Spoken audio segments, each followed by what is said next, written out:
Good day, everyone, and you are watching the IPC Broadcast.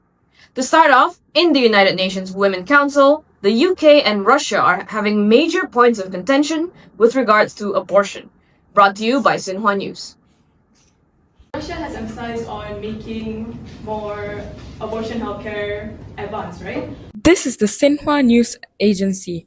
In the Council of United Nations Entity for Gender Equality and Empowerment of Women, the delegate of UK and Russia are having a heated argument on Russia's law on abortion.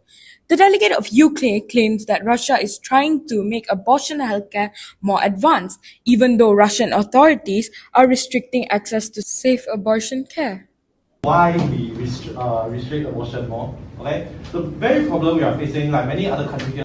However, the delegate of Russia states that the delegate of UK is spreading false information and states that the population in China, South Korea, and other countries are shrinking.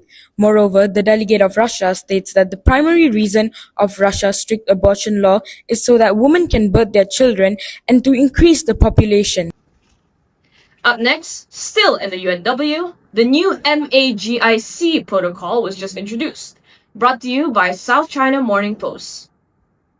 The South China Morning Post is tracking a critical diplomatic mobilization inside the United Nations Women's Council, where a multinational coalition has launched an ambitious four-phase offensive targeting the global rise of unsafe abortion practices. According to World Health data, thousands of injuries worldwide remain entirely preventable through policy reform and standardized medical access. In response, a powerful diplomatic alignment featuring the United States, the United Kingdom, Sweden, Brazil, and Mexico has introduced a comprehensive roadmap focusing on legalization, healthcare infrastructure, and cross-boundary education. A working paper was introduced by the United States bloc. However, it gained the wrong kind of traction. Just to present that the Trump administration is very supportive of the usage of microphony in presenting and providing presentations to the council. Yeah. Here's a description of their working paper said by the bloc leader themselves. So, in our topic of discussing the issue of unsafe abortion, what the United States bloc wants to do is, first we want to address the legalization of abortion in member states. So by doing so, not only can we get on the same page with everyone else and work on the same solutions together. So we provided a working paper which had a framework which that countries that haven't legalized abortion yet, they can adapt so that we can all be on the same page kind of thing.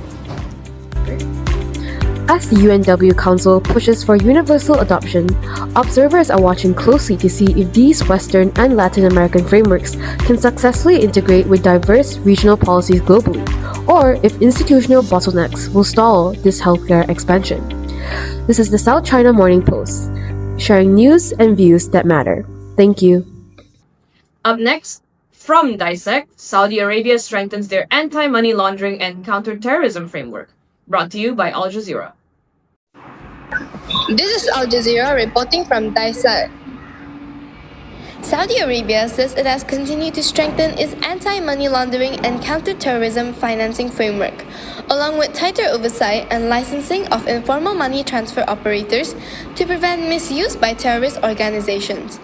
The delegation also addresses concerns raised by Canada regarding the FATF, stating its support for expanding the FATF's role in combating terrorist financing rather than creating new institutions. It further emphasizes that strengthening the existing FATF framework, expanding technical assistance, and improving implementation among member states will be a more practical and effective approach, as also highlighted by Germany. This is what the delegate had to say.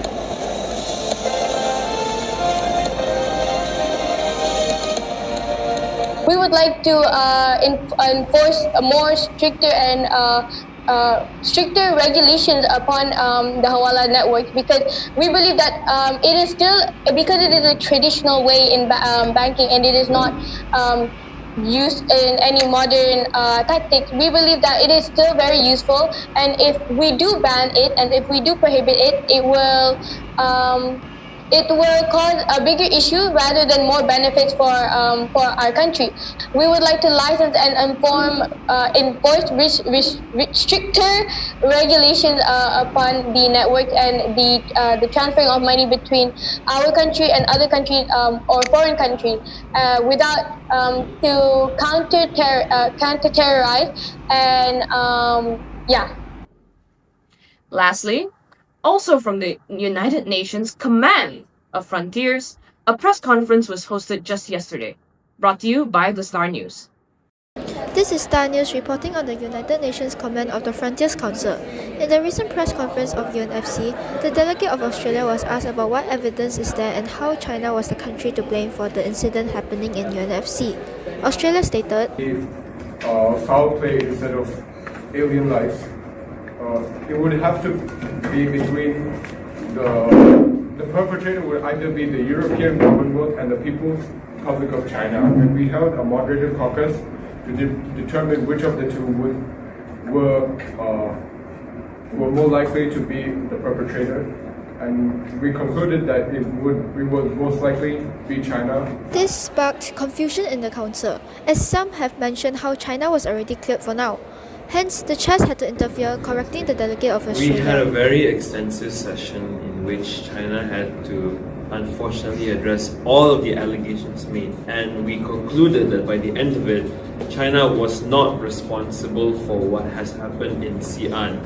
Rather, it is simply just their government's inability to handle the crisis well. But the inability of a government to handle a crisis is not the equivalent of a government being responsible for it. That is all for today. For more headlines, be sure to keep up to date on the press release forum on Discord.